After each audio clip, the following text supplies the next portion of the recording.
If your reserve parachute doesn't work, the procedure is basically you're gonna hand salute the world and you're gonna hit the dirt because you're gonna die. Hi, this is Jocko Willink and this is The Breakdown.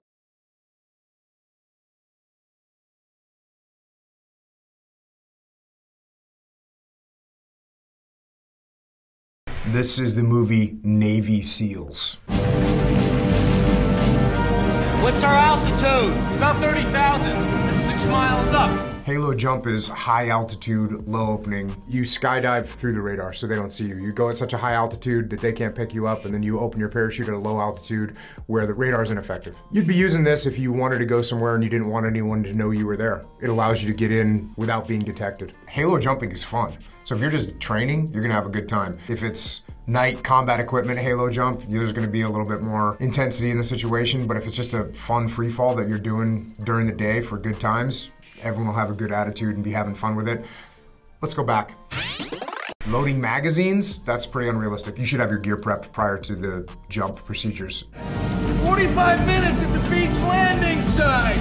That's one thing they usually miss in military movies is in a helicopter or an aircraft. It's so loud in there, you can't just be having a normal conversation. You gotta yell and scream at each other or write stuff down or use hand and arm signals. You know how much time? 30 seconds means you're 30 seconds from going out. What's a minute? This right here. Super complex. 6 minutes! If you have a long flight, sure, somebody might be reading a book, why not? Almost every mission that I went on was in a vehicle. And in a vehicle, we weren't reading books because when you're in a vehicle outside the wire, then you have to be paying attention for ambushes and whatnot. Outside the wire just means wherever you're stationed, you have a perimeter, and the perimeter's got, you know, a wall around it. There's barbed wire on the wall, barbed wire, so therefore, we're inside the wire, and then the enemy is outside the wire. You know, C-130 is the actual transport plane that the military used for decades, and now we have newer planes, but I think this film is from 1990, and it's probably pretty accurate that a C-130 would be used. The C in C-130 is designated as a cargo plane. People think that it's bad flying in a cargo plane. It's actually awesome. And people string up hammocks and put down ground pads and get in sleeping bags, and it's like time travel because you just go to sleep and you wake up and you're at your destination. I actually enjoyed traveling in cargo planes. Good times. Let me fast forward a bit. When you jump out of an airplane, you're gonna have an altimeter, which is gonna tell you what your altitude is. You're gonna have a parachute, and in this particular one where they're jumping above 13,000 feet, you need oxygen, so they have oxygen on. It's just an oxygen mask. They're gonna depressurize the cabin so that they can open up, and that way you're not breathing that thin air. That's why they need to put those oxygen masks on. Jesus, Dane, who the packed your chute? It doesn't look good. I wouldn't jump it if I were you. What's happening right there is actually pretty realistic. Having your buddy check out your equipment. In the SEAL teams and really in all branches of the military, you rely on each other to make sure you're safe. The guy's checking the other person's pins on his rig to make sure that they're gonna deploy his parachute properly. And then he's actually messing with them, which is pretty normal too. If you know someone's scared of parachuting, then he's gonna get messed with a little bit more. Never let anyone know that you're scared of anything. Just keep it to yourself. Someone on the team is called a jump master, and that person is actually checking the navigation and checking the position and making sure that we're exiting the aircraft at the right point. There's an actual school that you go to become a jump master, and inside a platoon of 16 guys, there'd probably be 2 or 3 jump masters that could run a jump. 3, 2, 1, go, go, go! That's real, yep. The light system, where it's a red light, that means hold, and when that light turns green, that's the signal to go. You gotta remember that that aircraft's moving very fast, so if someone jumps, then you wait 5 seconds, you're gonna be too far separated. So yeah, you go out in a very tight group. You stay close for a while. Once you get close to opening, then you separate a little bit, because yeah, obviously once your parachutes are open, you don't want people hitting each other. So for a jump like this, you get to 2,500 feet, you're checking your altimeter the whole way down. You get a little separation from the other members of the team. This is your signal, it's called waving, so everyone knows that you're about to pull your parachute. And then you look in at your ripcord. When you pull your ripcord out, your parachute deploys. So what you should feel when you pull your ripcord is a little bit of a delay, and then something called the pilot chute. It's a spring-loaded small parachute. That thing jumps off your back and it grabs air, and then that's what pulls out the rest of your parachute. You're all of a sudden pulled, you know, it's like coming to an abrupt stop in the air. So that's what it's supposed to feel like. But as you can see in this particular situation, this guy isn't gonna feel a very hard shock because he's having a malfunction. There's a bunch of different things that can go wrong with a parachute. I had one malfunction in my career. See that? There's a little square there, right by his hands, above his hands. It's called the slider, and it actually comes down. It's up with the parachute, and as your parachute opens up, it slides down towards the base. And sometimes that can get hung up. It's called a hung slider. And what it does is that small square of fabric keeps the whole parachute stuck together. That's what I had, and my parachute was just not opening. What do you do when your parachute doesn't open? You follow the procedures. You know, we train really hard to know what the procedures are. There's some things that you can do, some procedures you can do to try and get to clear that malfunction. So in my case, I was pulling on the risers to see if I could get that slider loose to start to come down. It wasn't working. I'm checking my altimeter because at 1,900 feet, I said, okay, this parachute isn't gonna work. And so then you go through your cutaway procedures. You arch to get your body position correct. You look at your cutaway, it's called a cutaway pillow. You grab it, you pull that, and then you look at your reserve handle, you grab it and you pull that. The first one cuts away your main parachute so that it's not gonna interfere with anything. And there's actually a mechanism that when you cut away your main parachute, it starts to deploy your reserve parachute, so sometimes you don't even need to pull the ripcord. Hopefully you get a good solid shoot at that point, which I'm sitting here today, which means my reserve parachute worked, thankfully. There's been guys that have survived what's called a partial malfunction, meaning that they have some fabric up above them that's slowing them down a little bit. But if you're going terminal velocity and you hit the ocean, the ground, it doesn't really matter, you're dead. All right, let me play that. This is a partial malfunction. So you can see some of his parachute is open. Now, if you hit the ground with that type of parachute, it's gonna be a real problem. I mean, you're gonna be severely injured. But if you hit the water with that kind of parachute, you have a chance. So there's a cutaway. And there is his reserve. Barely opens when he hits the water. You get a decent amount of cloth over his head. Once you hit the water, now you need to assemble your crew. And normally you'd be jumping out with a boat. I think in this particular scene, they commence immediately on a dive, which is not very realistic. The distance that you'd have to travel on the dive, if you were to parachute in, you'd have to be at least over the horizon, which is 12 nautical miles out to sea. You're not gonna be able to dive 12 nautical miles. There's no human diver that could do that. So that's pretty unrealistic. This is act of valor. Blackbeard, Whiplash.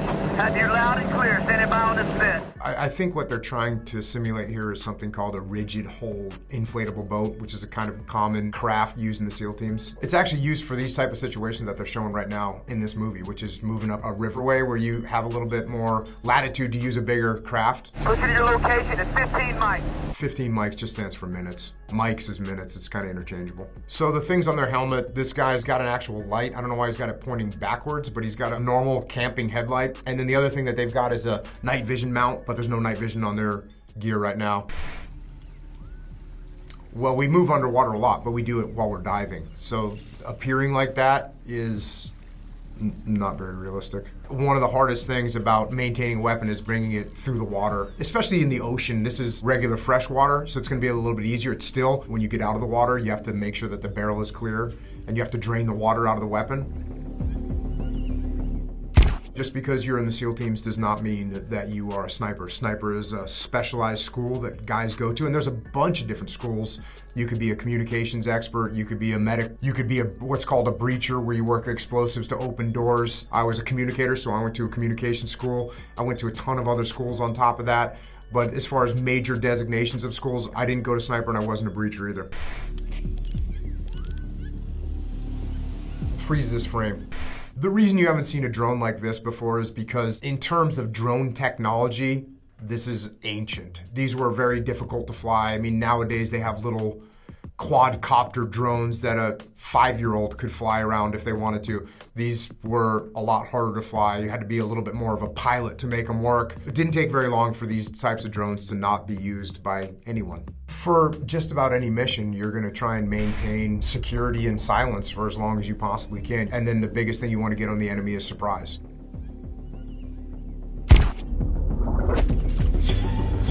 Let me pause it right here. It's just kind of not realistic at all. I guess they're trying to make things look cool. It always surprises me a little bit because, like I said, it's the best job in the world. You don't really need to do anything to it to make it seem cool. It is cool. It's awesome. So as far as like a random dude being able to put his hands up to time this sniper shot, it's dumb. One of the things that makes being in the SEAL team is difficult is a lot of it is based around the water. If you're going to be wet all day, guess what else you're going to be? You're going to be cold. And if you're in a cold environment, going in and being wet is definitely something that's going to affect you. We actually do use dry suits that keep us dry as we go across. A wetsuit lets water in, and it creates a very small layer of water between you and the ocean that actually stays warm. A dry suit keeps you warm by keeping the water completely out, and you wear warmer clothes underneath it, but then you have a problem of dealing with a dry suit. I think one of the things that makes the SEALs good is we have to deal with that water element all the time. And so when we go out and perform missions where there's no water involved, it always feels a lot easier. Freeze this frame.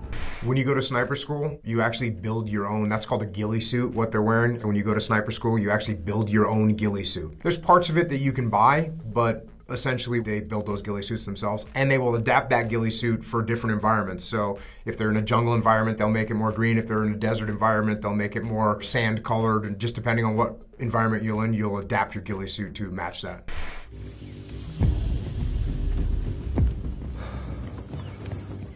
The tap on the shoulder right there, it just means, hey, I'm the last guy, and when I tap you on the shoulder, that means you can leave that security position.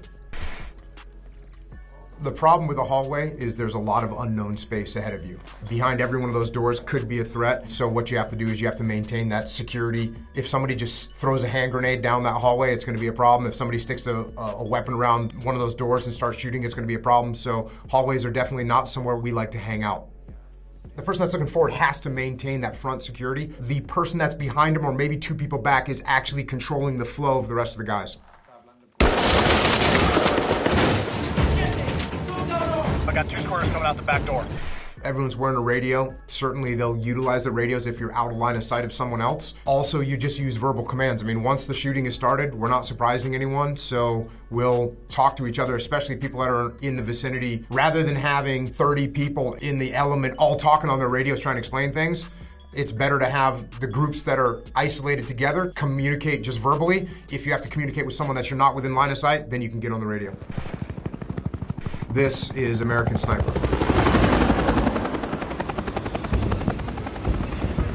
You said AQI has a sniper in the Olympics, but Iraq hasn't qualified a shooter in 3 games. The film is actually about Chris Kyle. When I was a task unit commander, Chris Kyle was in task unit Bruiser. That was my task unit. When the film came out, they actually had a screening for us down in Coronado at SEAL Team 3. That's when I saw the movie. A task unit is 2 SEAL platoons combined together, then with a small headquarters element over it. That's what a task unit is.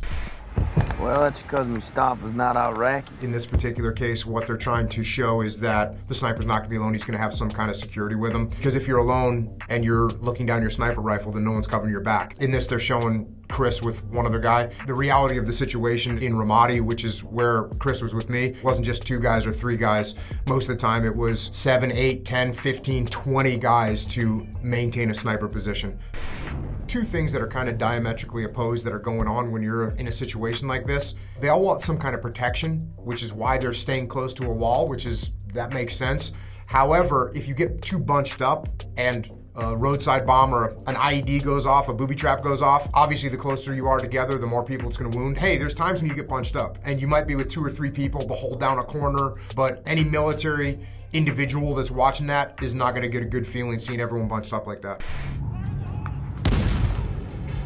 I mean, you couldn't see much of the breach, but essentially what a breach is, you put a big explosive breaching charge, which are specially made charges that blow doors open. You take a step back and blow the charge. Yeah, I mean, that's pretty normal. There's advantages to breaching as well. So when you detonate an explosive breaching charge, that's going to stun the people in the room too. So there's some advantages, but there's also times where you want to maintain, silence. So there's advantages and disadvantages to both. Hey, y'all mind if I roll with you? Hey man, any SEALs? Cool by me. When we were in the Battle of Ramadi, every operation we went out on, we had Army, Navy, Air Force, Marines with us all the time. I think this is representing a Marine Corps element. Yeah, the one they're calling the legend. He got like 24 confirmed kills. Well, news count. If the situation is going to call for him to have like a really long reach, be able to shoot very long distances, he's probably going to carry a specialized long distance sniper weapon. In an urban environment like this, it'd be pretty common just to carry one weapon that you can use a little bit in both environments. Hey, what's that mean, man? Reach her up. Tapping your helmet like that, which actually the shooting hand came off. Chris would not take his hand off his trigger and be ready to shoot. This right here is breacher up. I talked about breachers earlier. That means this door's locked or the decision has been made to use some kind of explosive breach in charge here. Get down! Get down on the ground right now! Get your Let me break this down a little bit. What's difficult about fighting in a city is you have civilians that are running around intermixed with the enemy that you're fighting. One thing we have to remember about the Battle of Fallujah is there was very strong warnings to everyone that was civilians to get out of the city, and the people that stayed there were considered hostile. Get down! Why are you here? What, you're supposed to be evacuating this area. Why are you still here? If you've been told that everyone in the city is going to be hostile, then they're probably taking the right approach. Showing Chris sitting there holding his weapon on this little kid, Chris wouldn't waste his time with that. He would move on to this adult immediately. What you're trying to do is get control. That's what you're trying to do. You don't know what's happening. When you walk into a room, you don't know what's happening. Things aren't as they seem. So what you're trying to do when you get into a room is you're trying to get control of the room. I actually just mean get control of the human beings that are in there. That could mean telling them to get down on the ground and they're not moving anymore. Cool. You have control. Now you need to actually make sure that they don't have any weapons. Make sure they're not rigged with a suicide vest or something like that so that they can't attack you. Clearing houses, what you're doing is trying to make sure there's no bad guys in there. If they're in the streets, you can take them out, but they're going to go into buildings, they're going to go into houses. It's the civilian populace that really suffers. And, you know, in Ramadi, where I was, the civilians were the ones that were suffering the worst because they were catching it from both sides. We would have Iraqi soldiers with us or interpreters that would talk to the family, and sometimes you'd sense some uncomfortable situation, and then all of a sudden you realize there was a person in that house that wasn't from that family. Well, guess what? They were an insurgent, they were a foreign fighter, and then we could catch them and take them out. This is Lone Survivor. The way I see it, we got three options. One, we let him go, hike up, probably be found in less than an hour. Two, we tie him up, hike out, roll the dice. They'll probably be eaten by wolves or freeze to death.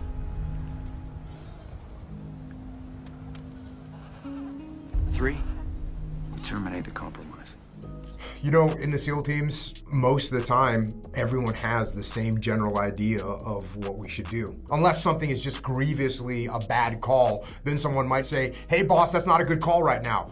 But yeah, for someone in a small group like this, they just talk amongst each other. This is not rare at all for a group of SEALs to kind of discuss how we're gonna do something. Now, ultimately, that decision rides on the commander, and whoever's in charge of that element is the one that's gonna say, hey, this was my decision, and this is what we did. You can't, as a leader, once you make a decision or once consensus comes in and then things go wrong, you don't say, well, you know, that's what everyone wanted to do. You don't do that. You're the one with the final decision-making power. You can get consensus, you can take suggestions from other people, but ultimately, when you're the leader, you're in charge and you own that decision that you make. We let him go. 20 more will die next week. Rules of engagement says we cannot touch them. I understand. And I don't care. I care about you. I care about you. I care about you. I care about you. Yeah, you get a very specific rules of engagement brief. You know what the rules are. They could be as specific as you're not allowed to cuff females, or you're not allowed to enter a mosque, or you're not allowed to go past a certain line on a map. There's going to be parameters that you're allowed to operate within. The big difference is that in the SEAL teams, the briefing is done by the members of the platoon, and everyone kind of briefs their section. So for instance, the point man will get up and explain the route that we're going to take to get to the target area. So that's all done by that point man. Let's say the breach team is gonna go in and do a breach on a wall or on a gate. The breach leader will take over that part of the brief and say, okay, once we get here, Bill, you're gonna be there, Joe, you're gonna be here, breacher's gonna come up, set the charge, then we're gonna take cover back here. So everyone kind of individually briefs their portion of the mission. So it's a collaborative effort. The briefs, we try to keep the briefs to an hour. You know, after an hour, there shouldn't be so much information that it takes more than that, and after an hour, guys' hard drives are full. We want them to know the important things, and we want them to understand the flow of the mission, and then once they have that, that's it. It is a big deal to break the rules of engagement, but at the same time, rules of engagement are written in such a way that if you think you need to do something to protect your troops or the mission, then you can pretty much do what you need to do to make that happen. And so this is a tough decision to make. They want to execute this mission. They know they're going after a bad guy that's killed Americans, and at the same time, they got some people that they're suspect of, but they can't confirm, so it's a very tough decision to make. This is Captain Phillips.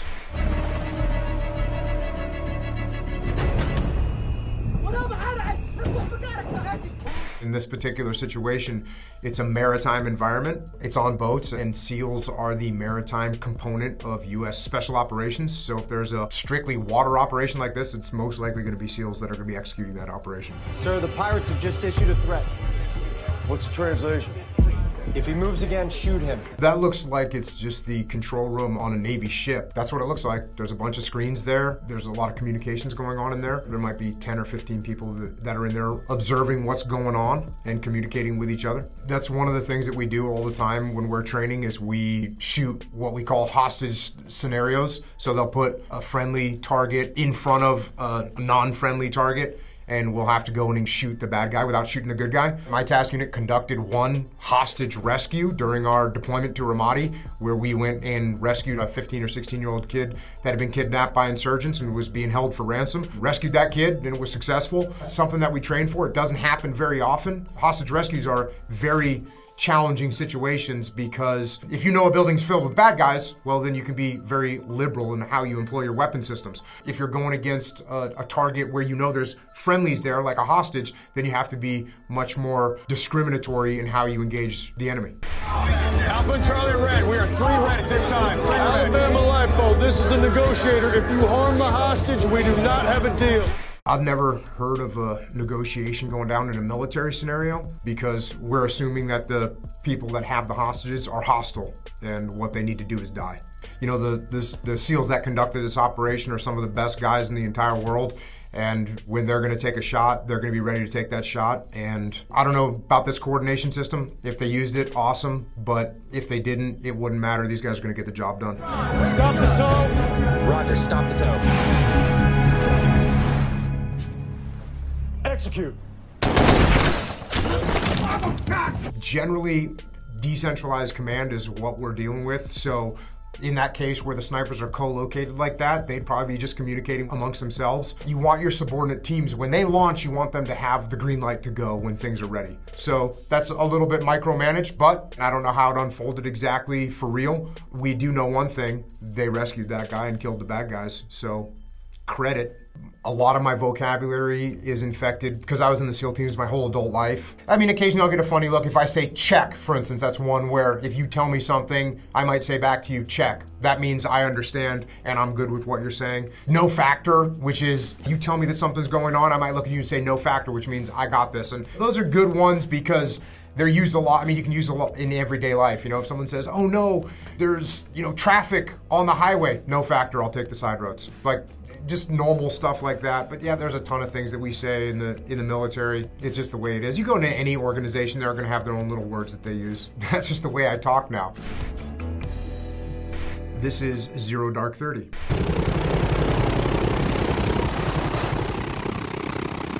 Helicopters are definitely one of the most common modes of transportation, but again, it varies from place to place. When I was in the Battle of Ramadi, the couple times that they did fly over the city when we were there, they got shot at heavily. Even to extract a wounded guy, we'd have to get him out of the city into one of the secure bases to get someone in a helicopter. Even for fire support, you know, in the Battle of Ramadi, fire support was almost all tanks and tankers.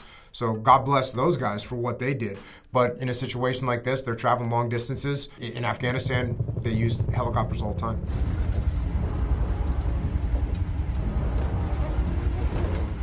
Dogs are pretty common. Their senses that they have, what they can do, to be blunt about it, you can put them in situations where you wouldn't want to risk the life of a human being. They use them for sniffing for explosives as well. They're great assets to have.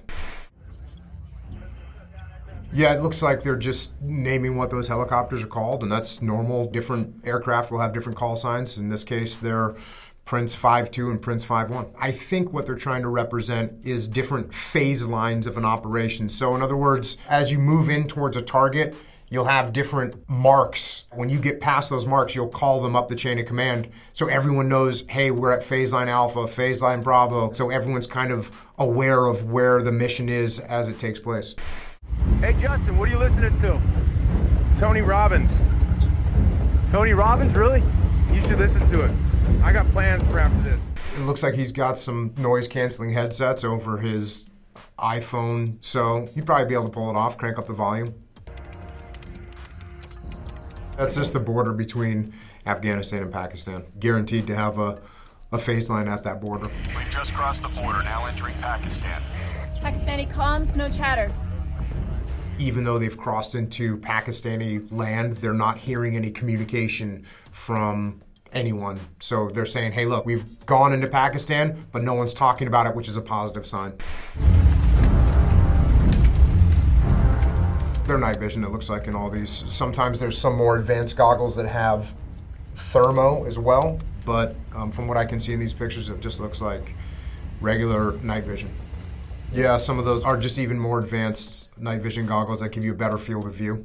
People get adapted to them. It takes, you know, a couple hours of walking around and you're adapted to them. If you come into a bright room and it bleeds out your night vision, raise your head a little bit and you can look underneath your night vision. It's not that big of a deal.